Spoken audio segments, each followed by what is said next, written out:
What's going on there, folks? Good evening. It's the Earthmaster here on this Thursday night, December 29th, 2022, about 8:43 p.m. California time. Getting super close to the new year. 1.7, the latest earthquake out here on the big island of Hawaii. Let's go ahead and check out what's going on out here around the Earth here on the latest USGS map. Again, there's that, looks like it got downgraded to 1.8 near Pahala. We have been seeing a little bit of activity out there, stretching out in a little fashion across the Pahala area offshore throughout the afternoon time period and evening. Also some movement down here at the southern end of the Mauna Loa area. Kind of watching this region pretty closely for any signs of uptick. Overall, though, looks like a typical day out there along the big island of Hawaii. All right, starting out here along the west coast, one earthquake up here around the Eureka area, 2.3, about 15 kilometers deep here into the region of Northern California. Cascadia subduction zone sits offshore. Of course, this is a subduction zone earthquake. And in the area where the earthquake struck here just last week, the larger one, and looking at the last 7 days of earthquake activity, I think we need to go back last 30 days of, we'll go all magnitudes just to get a general idea of what's going on out here. 277 earthquakes in the Northern California area over the last 30 days. Of course, the largest one was a damaging 6.4, but notice the migration here. Definitely seeing that down dip migration pattern across the area of Northern California inland.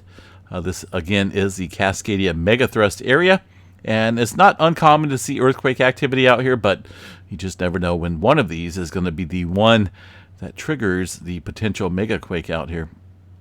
The Pacific Northwest looks pretty quiet. Only one earthquake out here around the Mount Hood area, just west there, 0.7. At 7 kilometers deep, there we go, sevens.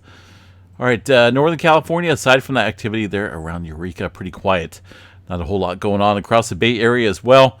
Down through the central portion of the state, pretty quiet. And also Southern Cal, pretty quiet as well. Latest earthquake, a 2.1. Let's see here. Yeah, this is actually not 2.1. It's going to be a 0.4. Let me fix that real quick. Well, we got a couple here in the last hour. Very small microquakes, but nothing big popping off here in Southern California. Pretty quiet across the area. And that includes areas around the Great Basin and the Intermountain West areas, showing not a whole lot of earthquake activity. Let's go ahead and check out the tremor map here tonight along the Cascadia subduction zone itself. And we're only looking at 8 epicenters of tremor around the Vancouver Island ranges up there well north of us. Definitely not a big uptick whatsoever. All right, Yellowstone looks pretty absent, so let's go ahead and check out the data here, the raw data, see what we got for any earthquake activity, if there is any.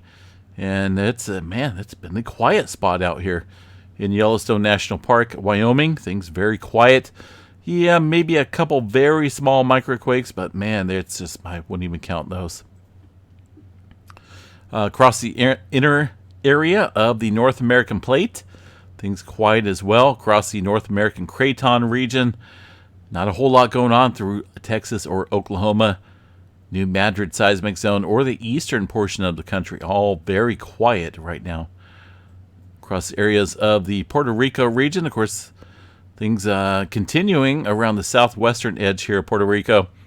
We did see a 3.8 earlier this afternoon, and also a 4.1 over here into the area of the Dominican Republic. So a slight uptick. This is a very slight uptick here in this area. But aside from that, things look pretty calm. But again, I do want to check out the EMSC model for verification in the area. We did see quite a few 3s out here and some 4s in the region as well. Looks like it may be off the coast here of the El Salvador region. Some other smaller microquake activity happening. Not showing up here on the USGS map. South America area, pretty quiet. We got one earthquake here into the Chile area. That one coming in, looks like just earlier this evening, 92 kilometers deep. Now the globe here, let's see what we got for any other activity popping off. There's actually quite a few 2s and 3s showing up here on the earthquake 3D globe for that area. Now over here around the Java Trench, looks like some activity really kicking up. Let's see what we got. Got 5.0 coming in within the last hour. And looks like there was a 5.3 in the area as well. That is about the northern end of the Java Trench. This area definitely capable of producing some significant size earthquakes. For now, just a couple very shallow earthquakes there in the area. But on the globe, it looks like there was a little bit more listed in there. Maybe a couple, looks like a 3.5 maybe. Little aftershock sequence and a 4.5 within the region of the current activity. Across Indonesia, most of this activity here to the east, it's actually from early this morning, very early this morning. Latest one was about 5 o'clock this morning time period. Banda Sea region, just north of there, 4.5. Not a whole lot going on currently across the area. A quick glance here. Even New Zealand, look at that. New Zealand area, Kermadec Trench, very quiet currently. Let me check out and see what's going on down here. I haven't really seen too much activity. The last one was a 4.8 Vanuatu area, and prior to that, a 5.2 yesterday into the Tonga Trench, 133 kilometers deep. See what's going on as far as earthquake activity at the GeoNet servers there for New Zealand. Looks like 2.7 about 5 hours ago around North Island, New Zealand area. The other reports coming in here, just looks like general small microquake activity. Not really seeing anything major going on across the New Zealand area currently. And of course we like to check the volcanic drums here across the area. And all looks calm and not a whole lot to report currently across the area of the volcanic drums of New Zealand. Up into Alaska area, we got one earthquake over here around the Aleutian Trench. This one coming in and earlier this morning, 3.9, about 11 o'clock this morning time period. 73 kilometers up here into the subduction level of the Aleutian Trench. And general movement across the great state of Alaska. Not seeing any unusual activity, just general plate movement up there across the region. All right, let's see. We kind of jumped out on SoCal, Southern California area. Well, literally, there's not a whole lot going on here right now. There's just some very small microquakes in certain areas, and that's very typical down here in the southern part of the state. And just, man, a little spotty today. Kind of hard to pick and choose which areas to cover. Over here around the Mediterranean region, got 2 earthquakes, both of those from today, a 4.2 and a 4.1. Around the Greece area, and also over here off the coast of Italy, a 4.2 coming in. Let's see what we got for any smaller movement across the area. Actually looks pretty calm in this region right now. That's about it for earthquake activity kicking up. A little calm before the storm, I would say. I think the only area to note here of increasing activity is across regions of El Salvador and also South America region, where we're seeing quite a few 3s and 4s and some deeper earthquake movement into that area. All right, we checked out Yellowstone. Let's see what we got here for space weather activity. Looks like things are kind of kicking up. This is just like an hour or so ago. We've seen the KP index here reaching up to the G1 threshold, which is KP index of 5. That kicked off and triggered up some Some solar storms into the higher latitudes as far as the aurora forecast goes. But right now, current conditions looks as though they're mellowing out slightly. Still some elevated instability up there on the higher latitude scale around Canada, Greenland, and the Iceland area. Down there in Antarctica as well. Potential for the auroras are in your forecast. Let's see what we got for solar flare activity. Actually, let's check out this. What do we got going on here? Hold on a second here. This is 12:30. But if you go over here and look at this supposedly latest image, that's from 2 days ago. So not for sure what's going on there with the solar ham site. A little bit of inconsistencies there, but this looks somewhat as the latest data on the coronal hole number 60. That's a pretty massive one, and it looks pretty deep. It is centered about the center disk of the sun, and I believe we'll see a fairly good shot at some solar wind stream headed this way after this is facing us. So we got a couple days here before this is in direct lineup, and then a couple more days, but we'll see that 3-day geomagnetic forecast be adjusted once that is in position. Current flare threat looks like 99% chance for a C flare, M flare around 50, 10% for an X flare probability. Now the last activity here on the solar GOES X-ray flux chart, we did see a M flare kick off earlier, much earlier this morning time period. Not a big one, but looks like it was kind of a long duration M flare. Since then, we've seen just some crackling of the C flares, but we are watching a couple sunspots coming around the bend, and it's hard to tell what's going on here. We got a whole mess of inconsistent data and old data mixing in here with the solar ham site. Let me go over here to the SDO site and see what we have. And it may be on the SDO side because the solar ham site is normally in check. And it looks as though, this data here from the direct source is like 2 days old. So we're not able to see what's going on here with the newer activity, which should put this sunspot over here. And we should be able to see the newer sunspot right now, but we're just not able to. And again, I don't know what's going on with the SDO, but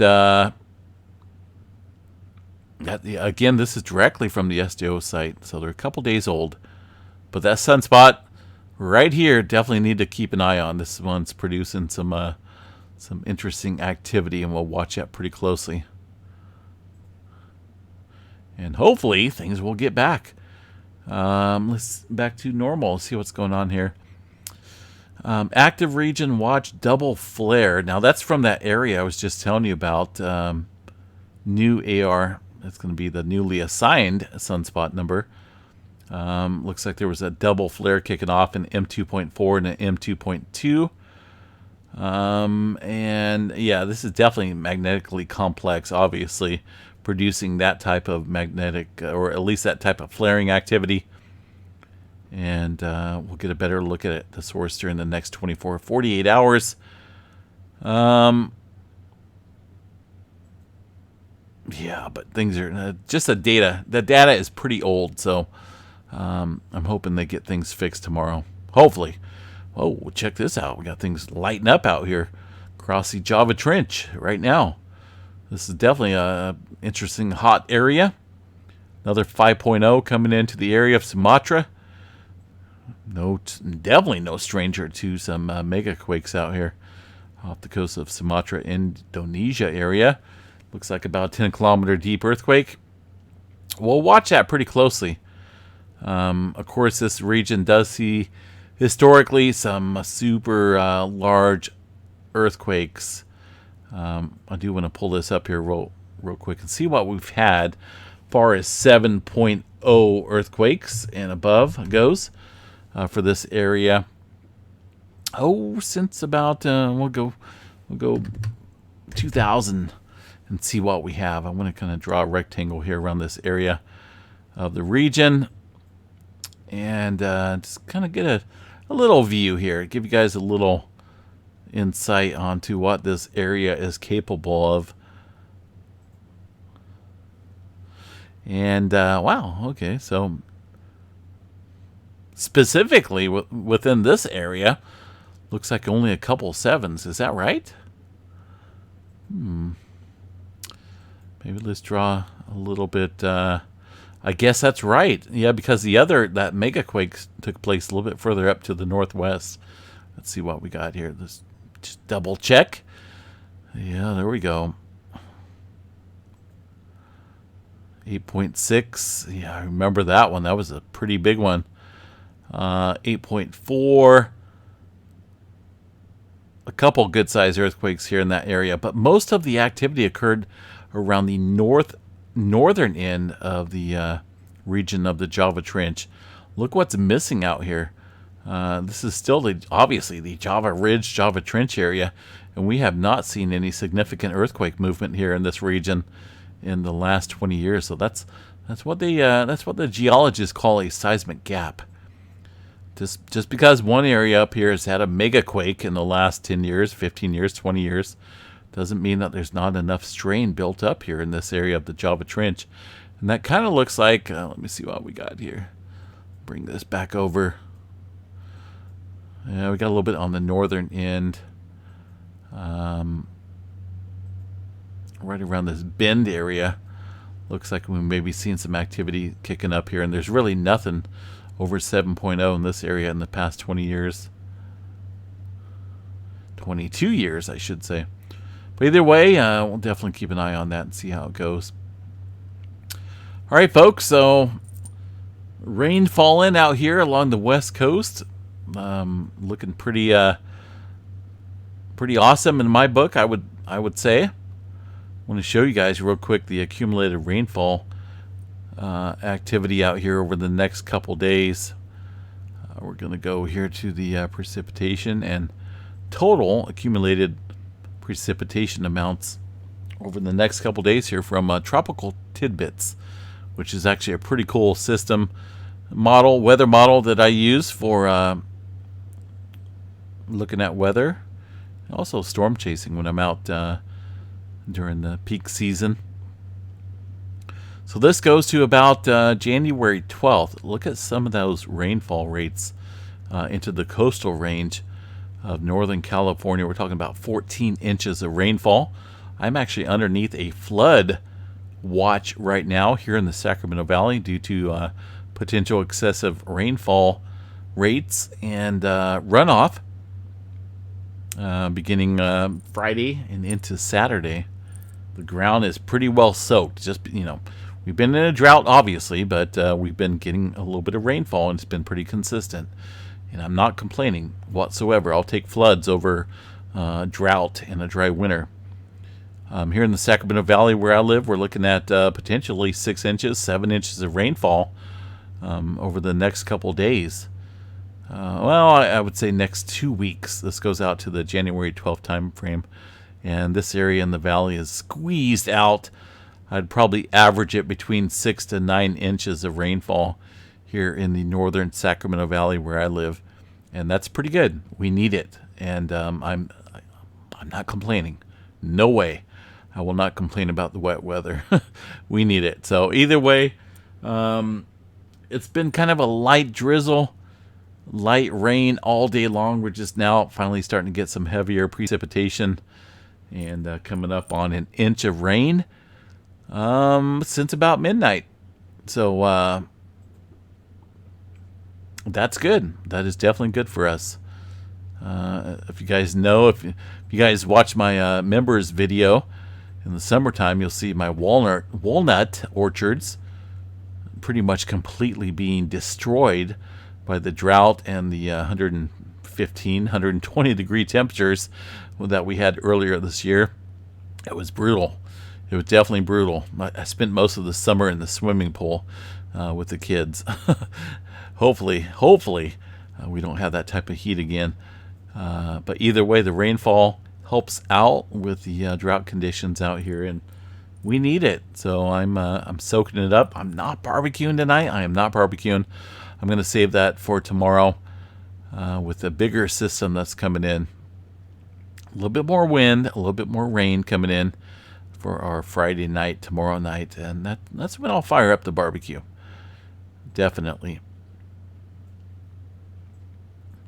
All right, guys, have a good night. Again, definitely looks like on the globe things want to take off here around the Sumatra area, Indonesia region, and the Java Trench. Watch this area pretty closely. There's a couple seismic gap zones in there that are overdue for some large earthquakes.